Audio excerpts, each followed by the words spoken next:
Olá pessoal, bem-vindo a Advogando com a Bia. Meu nome é Beatriz Freitas, sou advogada especialista em Direito do Trabalho e nesse vídeo quero conversar com vocês sobre o toque de recolher que tem sido cada vez mais comum dentro de estados e municípios e o reflexo disso para as empresas.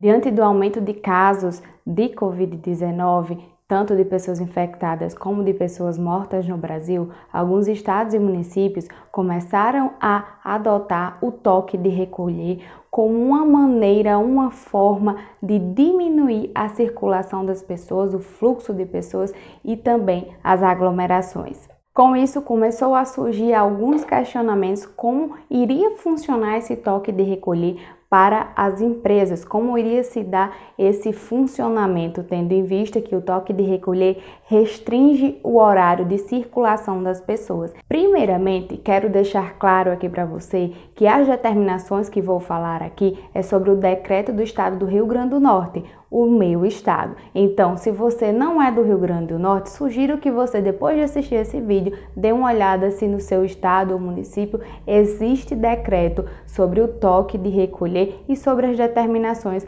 quanto à Covid-19. E continue assistindo esse vídeo aqui para você entender como o toque de recolher ele influencia nas empresas. No dia 5 de março de 2020, a governadora do estado do Rio Grande do Norte decretou o toque de recolher, determinando que entre a segunda-feira e o sábado, o horário e fluxo de pessoas deveria se dar das 8 horas da noite às 6 horas da manhã do dia seguinte. E nos domingos e feriados, as pessoas deveriam estar dentro de suas casas, dentro das suas residências, mantendo aí o isolamento e o distanciamento social. Perceba que dentro dessa restrição existe aí o questionamento tanto da empresa sobre o seu horário de funcionamento, também como do empregado em saber qual é o horário realmente que ele deve ir trabalhar.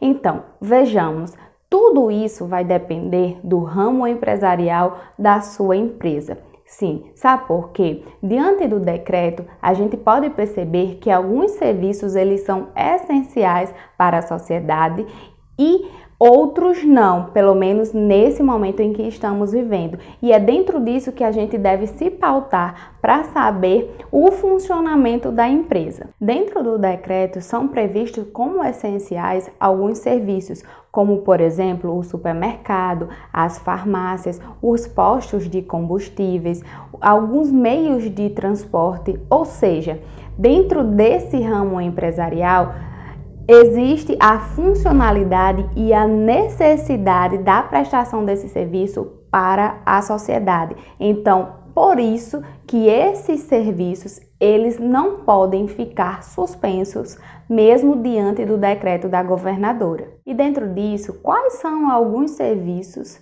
que não são considerados essenciais nesse momento?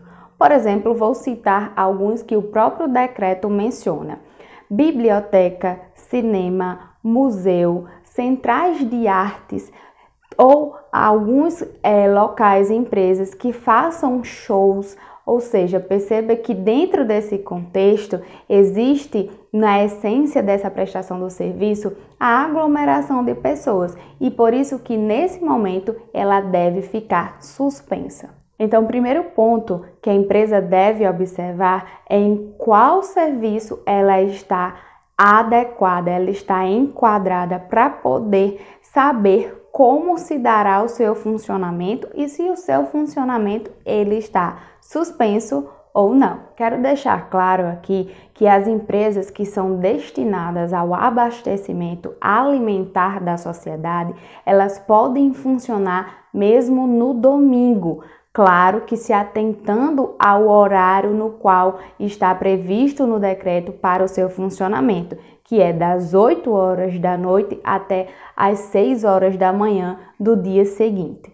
E lembrando as empresas, devemos manter todas as medidas de prevenção durante o funcionamento e com os colaboradores para podermos evitar aí que mais pessoas sejam infectadas com a Covid-19. Eu já fiz um vídeo aqui que eu vou deixar aqui nos cards para vocês falando sobre essas medidas de prevenção que devem ser adotadas para as empresas. Então, Curta esse vídeo, deixe o seu comentário aqui embaixo de qual estado você é e se há um decreto prevendo aí o toque de recolher, compartilhe esse vídeo, se inscreve aqui no canal e ativa o sininho. Essas ações são muito importantes para que eu possa continuar trazendo aqui para vocês mais informações como essas. Então, até o próximo vídeo.